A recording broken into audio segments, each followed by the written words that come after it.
As the Clone Wars spread out across the galaxy from the first battle of Geonosis, many jungle and swamp worlds soon came under threat from the separatist droid army.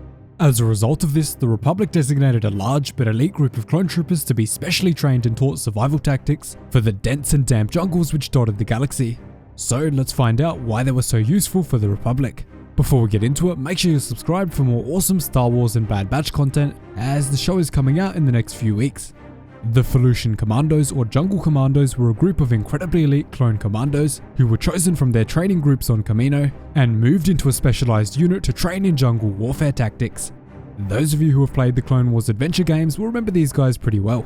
The Jungle Commandos served in the Republic's Special Operations Brigade and were sent out on difficult tasks and rescue missions, mostly on jungle worlds like Felucia and Kashyyyk.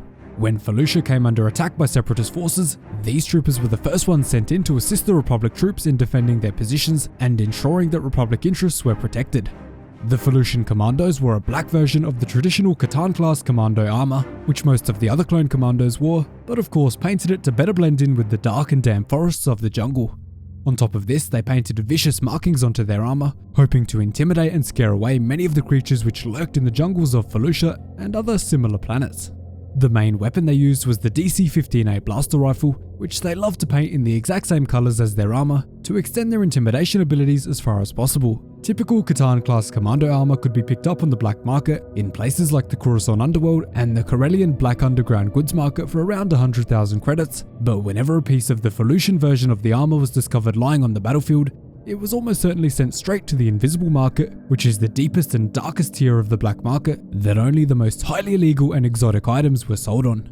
General Grievous's mask was even sold on the invisible market to Grand Admiral Thrawn after his demise to Obi-Wan Kenobi on Utapau.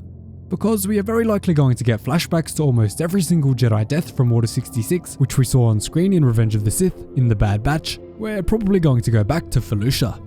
After Bly and his men gunned down Aayla Secura on Felucia, we'll probably get a short scene where we see all of the troopers on Felucia come together to receive their new orders from Bly, who will now be the man in charge of all of the Republic forces on the planet. This is the perfect opportunity to give the Felucian Commandos an on-screen appearance, as we know the Bad Batch will be all about connections and giving nods to the most obscure and rare clone trooper variants from the books, comics, games and everything else.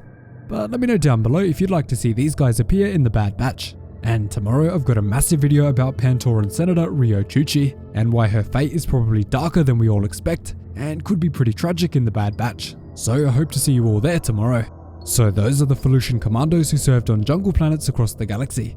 Thanks so much for watching, really hope you enjoyed the video. Cheers guys, hope to see you in the next one.